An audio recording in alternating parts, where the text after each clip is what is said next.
Hello guys, in this video I want to explore 3 sister weapons that I think are absolutely god tier and deserve way more attention than they're currently getting. BattleBit's current meta is dominated by weapons that are extremely strong at either long range or close range, which is basically sniper rifles and top tier CQB weapons like the Groza. These weapons are noticeably more popular than others, and I also noticed that they are disproportionately popular among players who are close to the top of the scoreboard. I think it's because the benefits of these weapons are very obvious, and so are the tactics you can use to maximize those benefits. If you have a Groza, you look for targets inside 50 meters. If you have an M200, you look for targets on the moon. But I would say that versatility is also a useful benefit, and guns that do well across a long stretch of different distances can have tremendous value, especially if they perform not average but well above average at every distance inside that stretch. While it's really hard for anyone to consistently win gunfights with the Groza at 100 meters or the M200 at 10, a skilled player with a versatile weapon can basically have really good odds in every fight. The AK-15, SCAR-H, and FAL are a means to that end. At the moment, they're easily my favorite weapons in the game. Together, I call them the high damage assault rifles because they all have the very distinct feature of doing very high single shot damage. The AK-15 and FAL have a maximum damage of 40, the SCAR-H has 42. All 3 guns also retain this damage up to 150 meters. To put this into perspective, the next highest max damage among assault rifles is 31, and most of these ARs also retain that max damage for only 50 meters. The high damage combined with the generous damage range makes these guns really good at tap firing at longer range. 100 to 150 meters is well beyond the effective range of most ARs.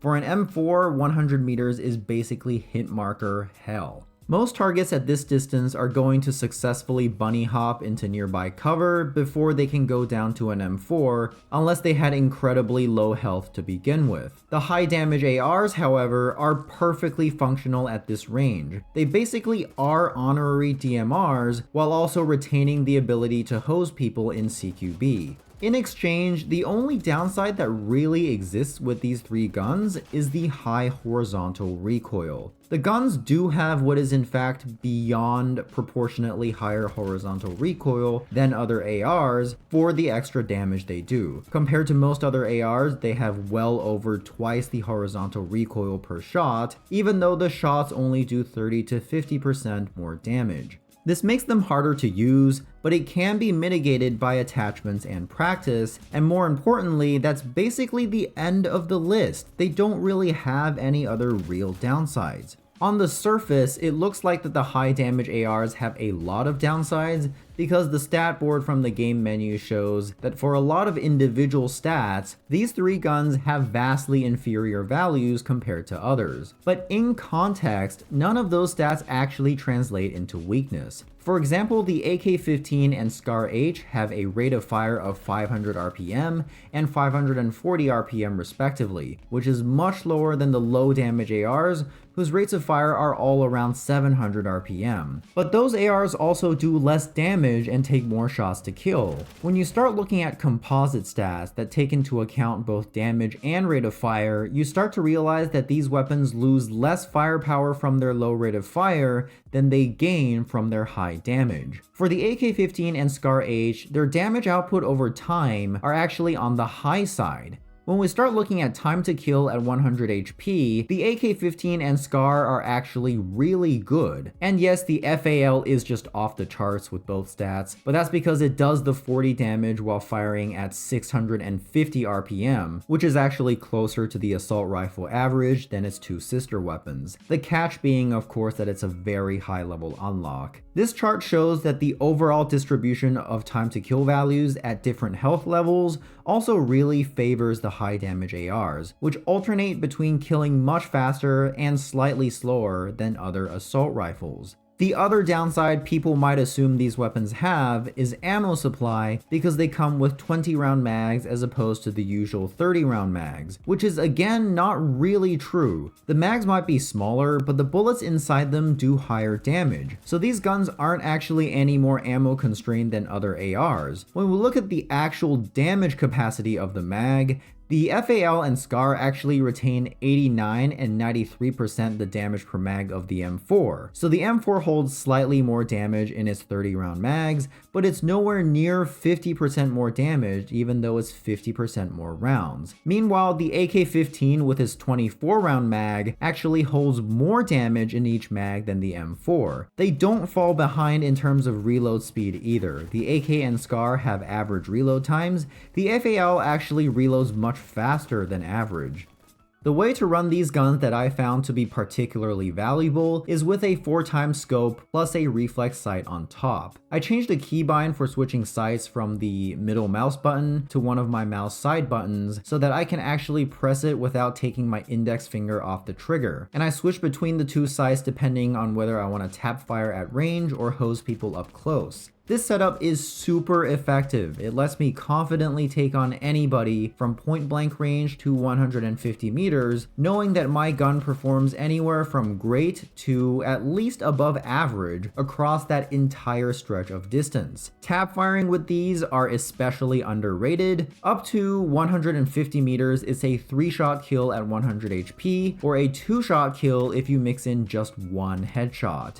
There are some differences between the three guns, which are useful to know if you're trying to decide which one to use or grind out attachments for. The AK-15 has a rate of fire of 540 RPM, which is in between the other two, and it also has the benefit of the larger 24 round mag. However, in my eyes, it stands out as the worst choice because it has absolutely terrible aim down sights time. The AK has an ADS time of 0.3 units, which is the lowest among assault rifles and by a lot. It's actually bad enough to noticeably slow down your pace and disrupt aggressive playstyles. The SCAR H is the next one, and if you switch between the SCAR and the AK in the menu, you will notice that most of the stats are actually the exact same. However, there are a couple important differences that in my opinion makes the SCAR offer more utility overall. The slightly higher damage is not really worth discussing. It'll very rarely produce a difference in shots to kill. The lower rate of fire of 500 RPM and the smaller 20 round mag do make a difference. You do give up a bit of value there compared to the AK, but in exchange you get a much faster ADS time. The SCAR has an ADS time of 0.2 units. This is literally a third faster than the AK, and it's a lot faster than most other ARs as well. Most assault rifles have an ADS time of 0.24 or 0.25. The AK is about 0.05 units slower than that. The SCAR is faster than that by the same amount. This trade-off is easily a deal worth taking. I have survived countless gunfights with the SCAR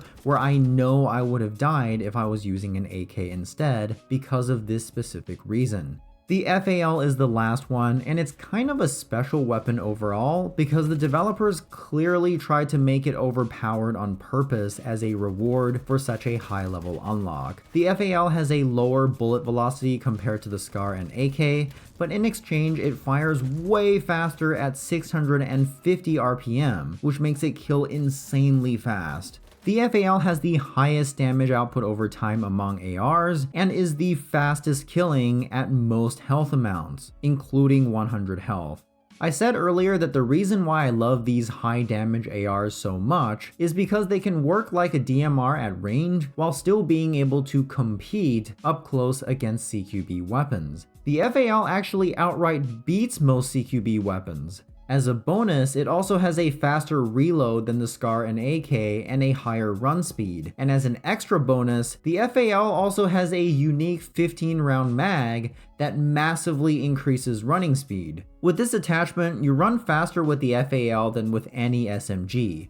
I tried this thing for a bit and I have mixed feelings. It certainly allows you to make some crazy maneuvers, but I also found myself just a little too ammo constrained, and not just with each magazine but overall. However, the option is still there, and the fact that it's optional just adds to the FAL's versatility. The only real downside the FAL has is its lower bullet velocity. 600 meters per second isn't super low, but it is slightly low for tap firing at 100 meters, and remember that these high damage ARs derive a big part of their value from being able to do that. The FAL can still do it, just not as well as the SCAR or AK, but even if it fails to keep that all together, it is still an absolute monster in CQB. The FAL easily has the highest overall utility value out of the three, and if not for that slower bullet velocity, it will pretty much make the SCAR and AK completely obsolete. Last but not least, I want to share some recommendations for attachments to run on these high damage ARs. I talked about the 4x scope and the reflex sight on top earlier, but now I want to talk about the rest, especially the barrel and under barrel slots. For the barrel slot, I mostly run the long barrel for the best velocity and accuracy while tap firing at long ranges, but I've also used the flash hider for the best horizontal recoil while mag dumping at close range. It probably is the best attachment for that different focus. For the underbarrel, I usually run the BCM gunfighter grip for the lowest horizontal recoil, but if I'm laser focused on tap firing, I might switch it out for the stable grip, which provides a huge reduction to first shot recoil, which actually leads to lower recoil both horizontal and vertical while tap firing. This of course comes at the cost of higher recoil in full auto and a slightly longer ADS time.